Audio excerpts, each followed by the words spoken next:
السلام علیکم ورحمۃ اللہ وبرکاتہ۔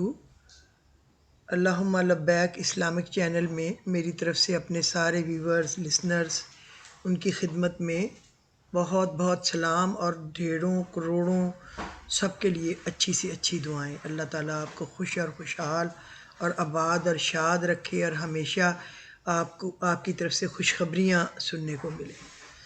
تو آج میں بات کروں گی آپ سے دعا کی قبولیت۔ اکثر لوگ جو گھبرا جاتے ہیں نا، وہ ہے دعا کیسے قبول ہوگی، کب قبول ہوگی، اور ایک وہ کسی چیز کا استخارہ کرنا چاہتے ہیں کہ ان کو پتہ چلے اس کے بارے میں۔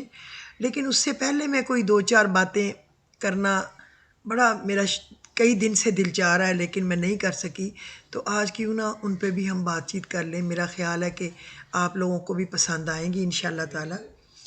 آپ یہ دیکھیں کہ ہر چیز جو ہے وہ بدلی نہیں جا سکتی، لیکن ہم اپنی سوچ تو بدل سکتے ہیں نا۔ جانتے ہیں جب کوئی جگہ خالی ہوتی ہے وہاں دوسری ہوائیں فوراً بسیرا کر لیتی ہیں، اسی لیے آپ کو آندیاں محسوس ہوتی ہیں۔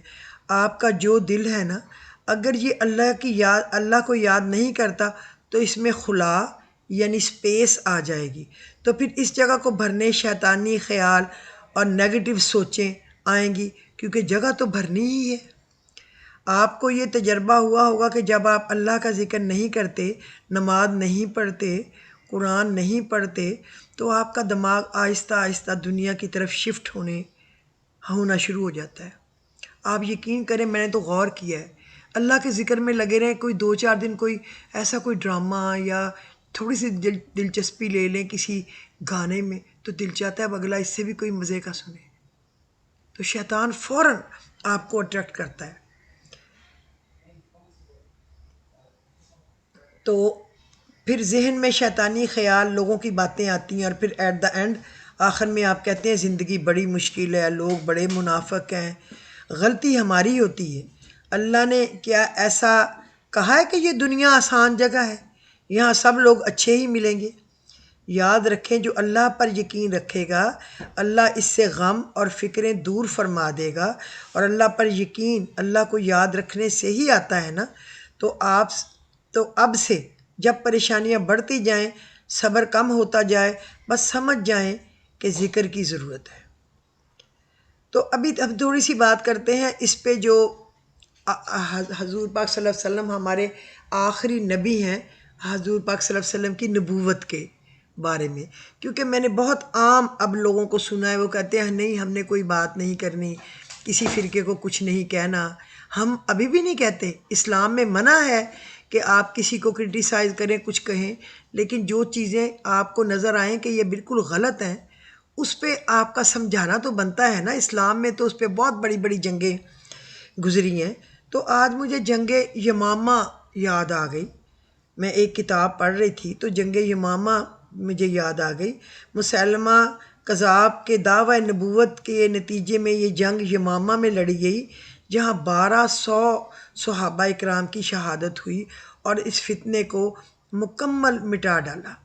خلیفہ اول سیدنا ابو بکر صدیق رضی اللہ تعالیٰ عنہ خطبہ دے رہے تھے، لوگوں مدینہ میں کوئی مرد نہ رہے، اہل بدر ہوں یا اہل احد، سب یمامہ کا رخ کرو۔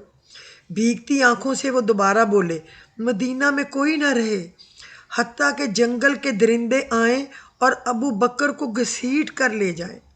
صحابہ اکرام کہتے ہیں کہ اگر علی المرتضیٰ رضی اللہ تعالیٰ عنہ سیدنا ابو بکر صدیق رضی اللہ تعالیٰ عنہ کو نہ روکتے تو وہ خود تلوار اٹھا کر یمامہ کا رخ کرتے۔ 13,000 کے مقابل میں بنو حنفیہ کے 70,000 جنگجو اسلحہ سے لیس کھڑے تھے۔ سوچیں کہ ہمارے صرف 13,000 اور ان کے 70,000، اور ہماروں کے پاس کوئی خاص ساز و سامان بھی نہیں، صرف جذبہ ایمانی کہ ہیں کوئی یہ کہہ دے کہ ہمارے نبی کے بعد بھی کوئی نبی آیا ہے، اس سے بڑا جھوٹ کیا ہوگا؟ نعوذ باللہ نعوذ باللہ۔ اللہ کرے میری زبان سڑ جائے اس سے پہلے کہ میں کبھی اس پہ سوچوں یا بات کروں۔ تو وہ کھڑے ہو گئے۔ یہ وہی جنگ تھی جس کے متعلق اہل مدینہ کہتے تھے، بخدا ہم نے ایسی جنگ نہ کبھی پہلے لڑی نہ بعد میں لڑی۔ اس سے پہلے جتنی جنگیں ہوئیں، بدر، احد، خندق، خیبر، معطا وغیرہ، ان میں صرف 259 صحابہ کرام شہید ہوئے تھے۔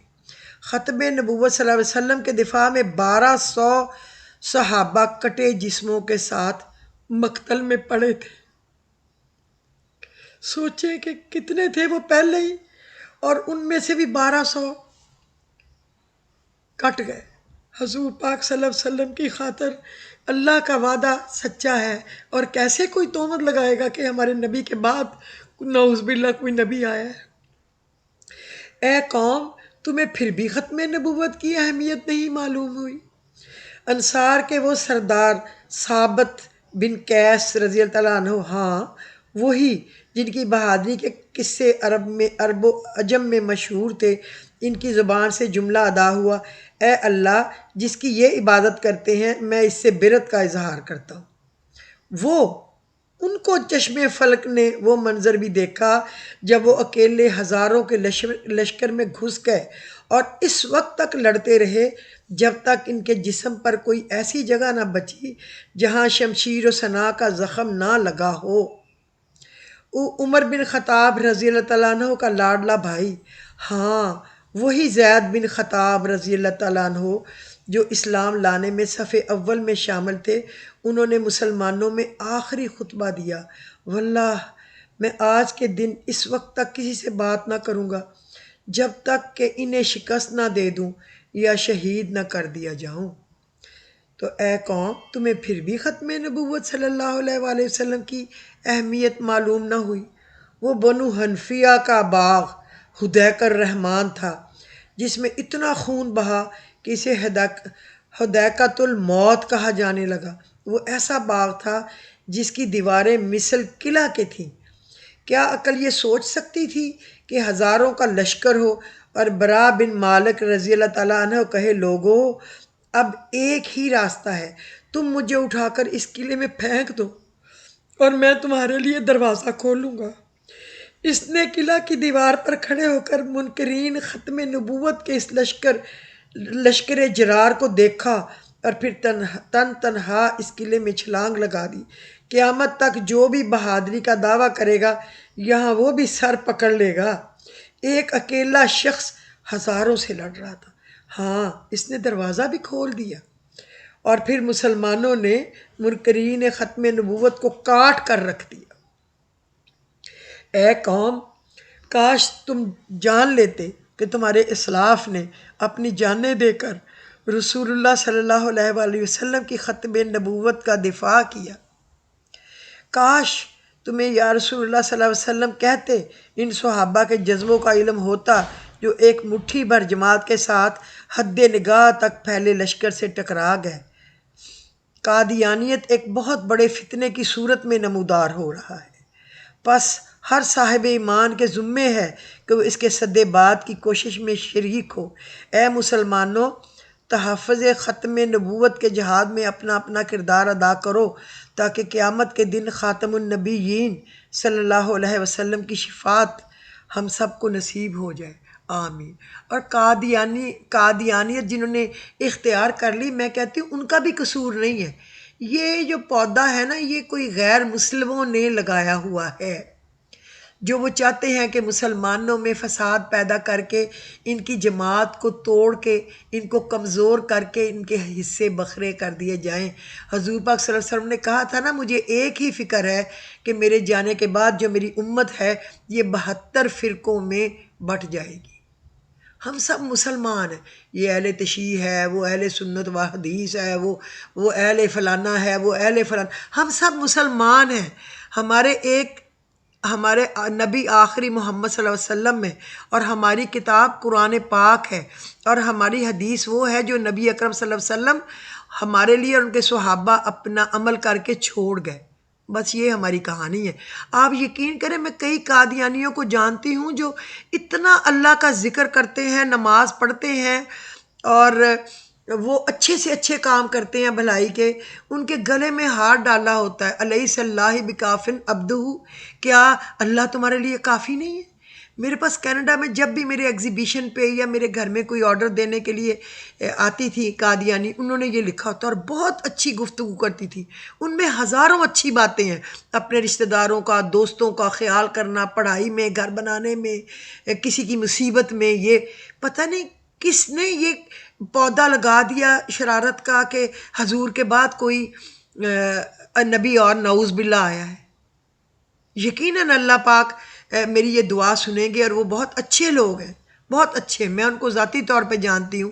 جو ان میں کوئی ایک چیز جڑ پکڑ گئی، اللہ اپنے فضل و کرم سے اس کو ختم کر دے گا، کیونکہ اللہ ہر چیز پہ قادر ہے۔ تو آپ کو پتہ ہے کہ حضور پاک صلی اللہ علیہ وسلم کی کیا اہمیت ہے؟ سدرۃ المنتہا تو پتہ ہی ہوگا نا کیا ہے۔ سدرہ عربی میں بیری اور بیری کے درخت کو کہتے ہیں، منتہا یعنی آخری حد ہے۔ یہ بیری کا درخت وہ آخری مقام ہے جو مخلوقات کی حد ہے، اس سے آگے حضرت جبرائیل بھی نہیں جا پاتے۔ سدرۃ المنتہا ایک عظیم الشان درخت ہے، اس کی جڑیں چھٹے آسمان میں اور اونچائیاں ساتویں آسمان سے بھی بلند ہیں، اور اس کے اب پتے ہاتھی کے کان جتنے اور پھل بڑے بڑے گھڑے جیسے ہیں، اس پر سنہری تتلیاں منڈلاتی ہیں۔ یہ درخت جنت سے باہر ہے۔ رسول اللہ صلی اللہ علیہ وسلم نے حضرت جبرائیل علیہ السلام کو اسی درخت کے پاس ان کی اصلی صورت میں دوسری مرتبہ دیکھا تھا، جبکہ آپ صلی اللہ علیہ وسلم نے انہیں پہلی مرتبہ اپنی اصل صورت میں مکہ مکرمہ میں مقام اجیاد پر دیکھا تھا۔ اور سوچیں کہ اللہ نے حضور کو یہ مقام دیا کہ جہاں پہ جبرائیل علیہ السلام نے جہاں سے آگے جا سکتے، اللہ پاک نے وہاں سے حضور پاک صلی اللہ علیہ وسلم کے لیے سیڑھی لگی، المعارج۔ اگر آپ کو یقین نہ آئے تو قرآن پاک کی سورج نکال لے، سورہ المعارج، اس کا مطلب ہی ہے سیڑھیوں والا۔ پہلے میں بھی کہتی تھی سیڑھی کون سی، کیسے ہوگی؟ جب میں نے وہ پڑھا تو وہاں پہ تو ذکر ہے سیڑھیوں والا، آپ پڑھ لیں۔ سورہ مدثر اور سورہ مزمل سے پہلے سورہ آئے گا یہ المعارج، ان کے ساتھ ساتھ آپ اس کا ترجمہ پڑھیں اور دیکھیں کہ وہاں پہ حضور پاک کو سیڑھی دی گئی جہاں سے وہ اوپر اللہ تعالیٰ سے ملاقات کر چلے گئے۔ جن کے نبی کی اتنی بڑی شان ہے، وہ کیسے نعوذ باللہ یہ سوچ بھی سکتی ہے امت کہ ان کے بعد کوئی نبی آیا ہے؟ نعوذ باللہ، ان کے بعد نہ کوئی نبی آیا ہے، نہ کوئی نبی آئے گا، نہ کوئی آ سکتا ہے۔ وہ نبیوں پر مہر تھے، وہ آخری نبی تھے، ہماری جانیں ان کے لیے قربان، ہماری شان آن سب ان کے لیے قربان۔ ہم کیا چیز ہیں؟ ہم تو ان کے قدموں کے خاک کے صدقے میں اللہ تعالیٰ سے مانگتے ہیں۔ تو سب یاد رکھے کہ ہمارے نبی جو ہیں وہ آخری نبی تھے، اور وہ لوگ بہت خوش قسمت ہوتے ہیں جو زوال کی طرف جائیں یا کمال کی طرف، صرف اور صرف شکر کے راستے پر ہی سفر کرتے ہیں۔ جو شخص اللہ سبحانہ و تعالیٰ کی نعمتوں سے مطمئن رہتا ہے وہ سب سے زیادہ دولت مند ہے، کیونکہ اطمینان فطرت کی سب سے بڑی دولت ہے۔ یا اللہ سبحانہ و تعالیٰ ہمیں اطمینان قلب کی دولت سے مالا مال فرما، اور اپنی نعمتیں ہمارے اعمال کے حساب سے نہیں بلکہ اپنی رحمتوں کے، اپنی شان کے حساب سے عطا کر۔ اب ایک اور بات جو میں آپ سے کرنا چاہتی ہوں، جو کہ بہت زیادہ پھیلنے لگ گئی ہے بیماری، وہ ہے ڈائمینشیا یا الزائمر، جو کہ ہر بڑی عمر میں ہر تیسرے بندے کو لگی ہوئی ہے۔ آج بھی میرے ساتھ 2-3 لوگوں نے فون پہ بات کی ہے کہ ان کے یہ پیرنٹس کے مسائل ہو گئے ہیں، یا ان کی بہن کے، یا ان کا اپنا۔ تو میں نے آج ان سے بھی یہی بات کی ہے کہ یہ برین کی کمزوری سے یہ بیماری آتی ہے، اور یہ جو سائنس ہے یہ بھی دماغ کی کمزوری سے آتا ہے۔ بار بار چھینکے آنا، خشک کھانسی ہونا، یہ اس طرح کے جو پرابلم ہے نا، یہ سارے اپنے دماغ کی کمزوری سے ہے۔ تو اس میں کیا ضروری ہے؟ ہم لوگوں نے نمازیں چھوڑ دیں۔ نمازیں ہماری نیو جنریشن جو ہے کوئی نہیں پڑھ رہی۔ 100 میں سے اگر 2-4 پڑھ رہے ہیں تو کیا پڑھ رہے ہیں؟ ہمارے بڑے بھی برائے نام نماز پڑھ رہے ہیں۔ وہ جو بڑے سے بڑی دوڑیں لگا سکتے ہیں نا، وہ بھی کسی کرسی پہ بیٹھ کے 1-1 انچ ہل لیتے ہیں۔ 1 انچ نیچے ہو گئے یہ رکوع ہو گیا، 1.5 انچ نیچے ہو گیا یہ سجدہ ہو گیا۔ اس لیے ہمیں ڈیمنشیا ہو رہا ہے۔ اس لیے ہمیں یہ بیماریاں جو ہے نا سائنس کی اور یہ بیماری جو ہے الزائمر کی یہ ہو رہی ہے۔ اس کا واحد علاج خدا کی قسم ہے، میں قسم کھاتی ہوں قرآن پہ ہاتھ رکھ کے، سجدہ ہے، سجدہ ہے، سجدہ ہے۔ اپنے آپ کو لمبے سجدوں پہ لگا لیں، لمبے سجدوں پہ، یعنی آپ جو سبحان ربی الاعلیٰ یہ 11 دفعہ پڑھنا شروع کر دیں۔ پھر بھی یہ ٹائم کم ہے، آپ سلام پھیرنے کے بعد سجدے میں جا کے دعا کریں، درود شریف پڑھیں، قل هو اللہ کی تسبیح پڑھ لیں، حسبنا اللہ و نعم الوکیل کی تسبیح پڑھ لیں، لا الہ الا انت سبحانک انی کنت من الظالمین پڑھ لیں، الف لام میم اللہ لا الہ الا هو الحی القیوم پڑھ لیں۔ روئیں روئیں روئیں، خوب روئیں خوب روئیں، اللہ کو منائیں۔ آپ کا دماغ تیز ہوگا، آپ کی یادداشت بہتر ہوگی، آپ کی صحت اچھی ہوگی، آپ کا جو سائنس کا مسئلہ ہے ہٹ جائے گا، آپ کو خشک کھانسی چھینکیں اور ناک کا بہنا بند ہو جائے گا، آپ کے چہرے پہ بڑھاپے کے آثار آہستہ آہستہ ختم ہونے لگ جائیں گے۔ آپ میری بات کا یقین کریں، میں آپ کو جھوٹ نہیں بول رہی۔ کئی لوگ اس کو دیکھیں گے سنیں گے تو میں جھوٹی بات کیسے کر سکتی ہوں؟ اور پھر آپ کے جو عمر آپ کے جھریاں نہیں پڑیں گی، آپ کی آنکھوں کے ارد گرد والے سیاہ حلقے جو ہے نا یہ ختم ہو جائیں گے۔ آپ میری بات پہ یقین کریں، اس کا علاج واحد علاج ہے سجدہ۔ اور ڈاکٹروں نے عجیب ڈرامہ شروع کر دیا لوگوں کو، تم نے جھکنا نہیں ہے، تم نے سجدہ نہیں کرنا، تم نے نیچے نہیں دیکھنا، تم نے بس بیٹھے رہنا ہے تاکہ نماز سے تم نکل ہی جاؤ۔ اللہ ہی ہدایت دے ہمارے ڈاکٹروں کو بھی۔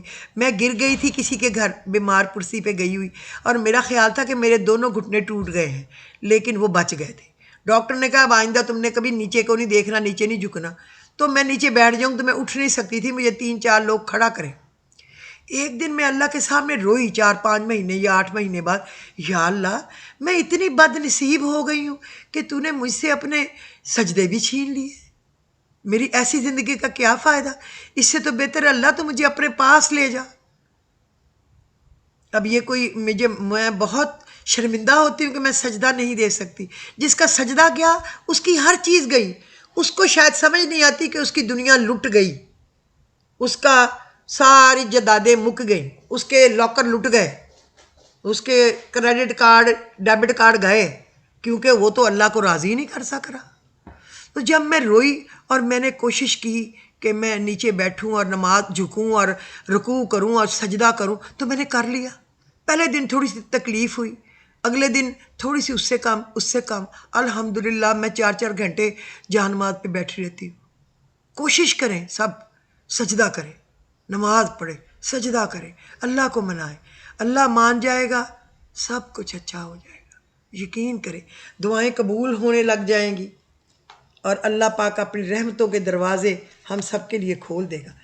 تو آج میں آپ کو میری کافی بات ہو گئی ہے 18 منٹ، تو میں آپ کو چونکہ کہا ہے کہ دعا کی قبولیت کے لیے مجرب عمل بتاؤں گی، تو میں آپ کو بتاؤں کہ حسبنا اللہ و نعم الوکیل، اس کے بہت زیادہ فائدے ہیں۔ اس آیت کو 1000 مرتبہ جذبہ ایمان کے ساتھ پڑھیں اور دعا مانگیں، اللہ تعالیٰ قبول فرمائیں گے اور آپ کے مصائب جو ہیں وہ ختم ہو جائیں گے۔ یہ بڑا مجرب وظیفہ ہے، اور اگر ہو سکے تو آپ پڑھ لیں حسبنا اللہ و نعم الوکیل یا وارث یا نصیر۔ حسبنا اللہ و نعم الوکیل میں اسم اعظم ہے، آپ کو پتہ ہی ہے کہ ابراہیم علیہ السلام کے لیے آگ گلزار ہو گئی تھی، تو کیا چیز ہے یہ؟ تو اس کے ساتھ اگر یا وارث یا نصیر لگا کے پڑھ لیں آپ کو اس کا بہت ہی فائدہ ہوگا۔ اور اگر آپ نے یہ برائے وسعت رزق پڑھنی ہے تو 308 دفعہ بھی آپ پڑھ سکتے ہیں، اور اگر آپ نے شر سے شیطان سے حفاظت کے لیے پڑھنی ہے تو 341 دفعہ پڑھ لیں۔ اگر آپ نے پڑھنا ہے خاص کام کی تکمیل کے لیے 111 دفعہ پڑھ لیں۔ اگر برائے کفالت مصائب اور پریشانی پڑھنا ہے تو 140 دفعہ پڑھ لیں۔ لیکن میں کہتی ہوں کہ آپ 1000 دفعہ پڑھ لیں، 500 سے شروع کر لیں اور 1000 پہ جا پہنچے۔ جس کام کے اتنی 111 دفعہ اتنے دفعہ پڑھنے سے کام ہوتا ہے تو 1000 دفعہ پڑھنے سے کتنا کام ہوگا۔ حسبون اللہ و نعم الوکیل یا وارثو یا نصیرو پڑھ لیں، یا پھر یا حیو یا قیوم برحماتی کا نستغیث لا الہ الا انت سبحانک انی کنت من الظالمین کی بھی ساتھ تسبیح کر دے۔ یا حیو یا قیوم برحماتی کا استغیث لا الہ الا انت سبحانک انی کنت من الظالمین یاد رکھنا۔